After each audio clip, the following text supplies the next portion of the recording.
آج پھر سے آپ حضرات کے سامنے ایک نئی گفتگو اور ایک نیا ٹاپک لے کر آیا ہوں،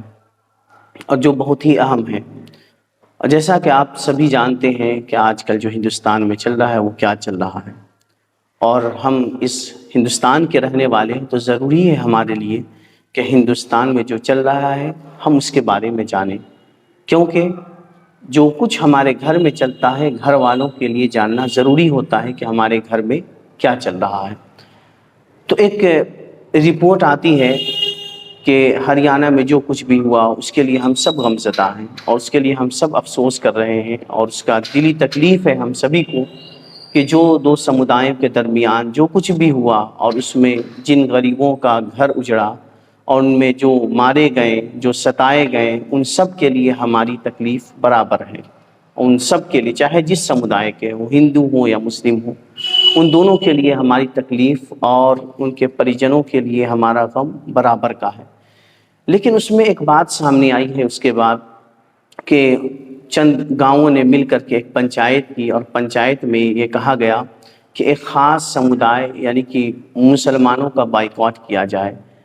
ان کے تجارت کا بائیکاٹ کیا جائے، ان کے بزنس کا بائیکاٹ کیا جائے، کسی بھی مسلم ویپاری کو گاؤں میں گھسنے نہیں دیا جائے۔ تو اس کے بارے میں بتانا چاہوں گا کہ کسی دھرم وشیش کو لے کر کے، کسی ایک خاص کمیونٹی کو لے کر کے اور اس پوری کمیونٹی کا بائیکاٹ کرنا، یہ ہمارے سماج کے اعتبار سے یا ہمارے دھرم کے اعتبار سے یا آپ جس دھرم کو مانتے ہیں اس دھرم کے اعتبار سے کیا یہ صحیح ہے؟ تو آپ انڈین کانسٹیٹیوشن کے اعتبار سے دیکھیں تو یہ غلط ہے کہ ہندوستان یہ اجازت نہیں دے، ہندوستان کی حکومت یا ہندوستان کی کانسٹیٹیوشن اس بات کی اجازت نہیں دیتا کہ کسی بھی دھرم، خاص دھرم کو لے کر کے ان کے ماننے والوں کا بائیکاٹ کیا جائے۔ ٹھیک اسی طریقے سے اگر ہم غیر مسلموں کی بات کریں، ہمارے ہندو بھائی، تو ان کے بھی دھرم میں کہیں ایسا نہیں ہے کہ کسی خاص دھرم وشیش کو لے کر کے ان کا بائیکاٹ کیا جائے۔ اور اگر ہم اسلام کی بات کریں تو اسلام میں بالخصوص خاص طور پر اس کے بارے میں لکھا گیا ہے کہ جو دوسرے دھرم کے لوگ ہیں، جو دوسرے مذہب کے لوگ ہیں، ان کا بائیکاٹ صرف ایک صورت پہ کیا جائے گا، ان سے ملنا جلنا صرف ایک صورت پہ کیا جائے گا کہ جنہوں نے تمہارے ساتھ غداری کی، جنہوں نے تمہارے ساتھ فساد کیا، جن کا فساد کرنا اور جن کا گناہ کرنا یہ بالکل ظاہر ہو چکا ہے، گنڈے ہو چکے ہیں، ان کا بائیکاٹ کیا جائے گا۔ لیکن جنہوں نے آپ کا کچھ نہیں بگاڑا، جن کے ساتھ آپ اچھے سے رہتے ہیں، جن کے ساتھ آپ اچھے سے ملنا جلنا ہے، اللہ تبارک و تعالیٰ فرماتا ہے لا ینہاکم اللہ عن الذین لم یقاتلوکم فی الدین، یہ سورہ توبہ کی آیت ہے، جس میں اللہ فرماتا ہے کہ وہ لوگ جو تمہارے مذہب کے نہیں ہیں لیکن تم سے اچھا برتاؤ ہے ان کا، نہ تمہارے ساتھ ان کی دشمنی ہے، نہ ان کے ساتھ تمہارا کوئی جھگڑا اور فساد ہے، تو اللہ فرماتا ہے ان کے ساتھ اچھا سلوک کرو، ان کے ساتھ اچھا برتاؤ کرو، ان کے ساتھ عدل اور انصاف کرو، جیسا کہ تم اپنے لوگوں کے ساتھ عدل اور انصاف اور سلوک کرتے ہو۔ تو جہاں تک میرا ماننا ہے اور جہاں تک میں نے اسٹڈی کی ہے اس کے اکارڈنگ میں صرف آپ تمام لوگوں کو، اپنے مسلم اور غیر مسلم سبھی بھائیوں سے یہ کہنا چاہوں گا کہ بائیکاٹ کرنا کسی بھی دھرم وشیش کو لے کر کے یہ کسی بھی دھرم کے اعتبار سے نہیں ہے۔ اور ذرا آپ خود سوچیں کہ آپ کیا منہ دکھائیں گے؟ آپ خود کو کہتے ہیں کہ میں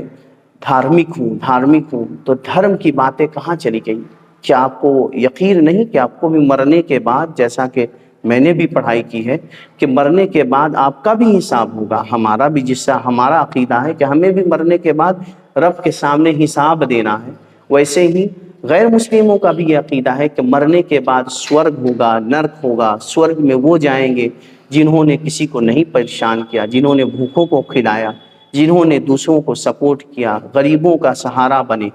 اور جس ہمارے مذہب میں بھی ہے کہ جنت اسے ملے گی جس نے سچائی اور ایمانداری کے ساتھ اور پورے عدل و انصاف کے ساتھ اس دنیا میں اپنی زندگی گزاری، جس سے کسی بھی مظلوم کو تکلیف نہ پہنچی، جس سے کسی بھی بے